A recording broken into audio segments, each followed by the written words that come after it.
আসসালামু আলাইকুম। আশা করছি যে যেখানেই আছেন ভালো আছেন, সুস্থ আছেন। আলহামদুলিল্লাহ আমরা বেশ ভালো আছি। প্রচণ্ড গরম, ফ্যান চলছে। হয়তোবা আপনাদের আমার কথা বুঝতে একটু অসুবিধা হতে পারে। সবাই ক্ষমা সুন্দর দৃষ্টিতে দেখবেন এই ব্যাপারটা। ফ্যান অফ করা আসলে মুশকিল। তো এখানে অনেকগুলো পেঁয়াজ এনেছে, একটু ঢেলে নিলাম, তা না হলে নষ্ট হয়ে যেতে পারে। সকালবেলা ঘুম থেকে উঠেই কিছু মিষ্টি আলু সিদ্ধ করেছিলাম, ছুলে পরিষ্কার করে রেখে দিলাম, যখন খুশি খাবে ছেলেরা আমরা সবাই। সকালবেলা নাস্তা বানাবো, অলরেডি নাস্তা আমি চুলাতে বসিয়ে দিয়েছি।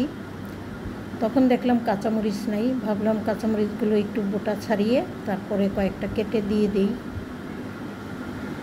কাঁচামরিচগুলো আসলে সকালেই এনেছে, তাই এত টাটকা সুন্দর। আগের চেয়ে কাঁচামরিচ এখন কিন্তু একটু ঝাল। মাঝখানে একেবারেই কিন্তু কাঁচামরিচ খাওয়া যেত না, কারণ কাঁচামরিচে কোনো ঝালই ছিল না। তো এই কাঁচামরিচগুলো কিন্তু প্রচণ্ড ঝাল আছে। যাই হোক, এই তো কাঁচামরিচ কেটে নিয়ে এসেছি, এখানে দিয়ে দিলাম। অল্পই দিলাম, কারণ অতিরিক্ত ঝাল হলে আবার খেতে অসুবিধা। তো নাস্তাটা আমার বানানো হয়ে গেছে, এখন আমরা নাস্তা করে নিব। তবে আজকে মোটামুটি আমরা তিনজনে একসঙ্গে নাস্তা করব, ছোট ছেলে, আমি, আমার হাজব্যান্ড। তো ভীষণ ভালো লাগছে যে অল্পর ভিতরে কিন্তু সবাই একসঙ্গে নাস্তাটা করতে পারলাম। বরাবরের মতো আমি কিন্তু আজকে একা করিনি নাস্তা। যাই হোক, এই ব্যাপারটা আমার কিন্তু ভীষণ ভালো লাগলো। এইভাবে একসাথে নাস্তা করতে পারলে কিন্তু কাজের ধকলটা অনেকটাই এগিয়ে যায়। আর এক এক করে নাস্তা করলে কিন্তু কাজ কোনো প্রকারে কমতে চায় না, কারণ ওই এক কাজই ঘুরে ফিরে করতে হয়। যাই হোক, সবাই নাস্তা করে নিলাম। ছেলে আবার ডিম ভাজা খাবে, ভাবলাম ছেলেকে একটা ডিম ভেজে দিই। তবে আমার কাছে কিন্তু সাদা খিচুড়ি অথবা বউয়ার ভিতরে ডিম ভাজা ভালো লাগে না, তাই তো ছেলেকেই দিয়ে দিলাম। আর ছেলে হলো ভর্তা খাবে না, ভর্তা ছাড়াও এই খিচুড়িটা খাওয়া যায়। টুকটাক কিছু কাজকর্ম সেরে আমি কিন্তু চলে আসলাম আবার দুপুরের রান্না করতে, কারণ রান্নাটা রেডি থাকলে বিভিন্ন রকমের কাজ করতে সুবিধা হয়। আর এতে করে আমারও একটু মনে প্রশান্তি থাকে যে যখনই খাক না কেন রান্না করা থাকলে খাবারটা খেতে পারে ঠিকঠাক মতো। আর রান্না যদি আমি দেরি করি তাহলে আমারও ভিতরে একটু ছটফট এরকম একটা ভাব থাকে। আর ছেলেরা আসলে পরে হয়তো এটা তৈরি করি ওটা তৈরি করি তারপরে দিতে হয়।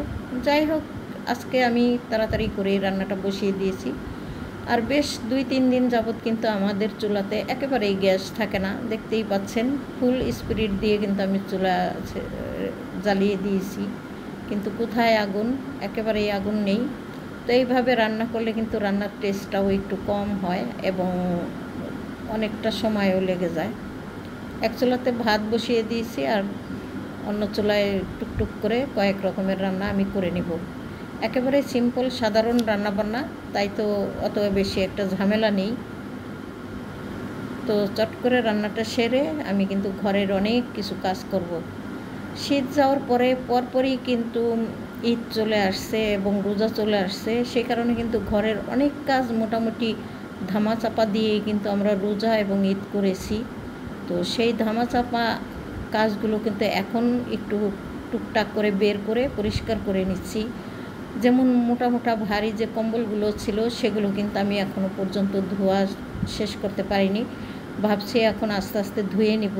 তো ঘরের মোটামুটি চাদর, আলমারির ভিতরে আমরা যে সব সময় গায়ে দিই, আমি কাঁথা গায়ে দিই না, তো সেইভাবে আর কি সেই চাদরগুলো ধুয়ে নিব।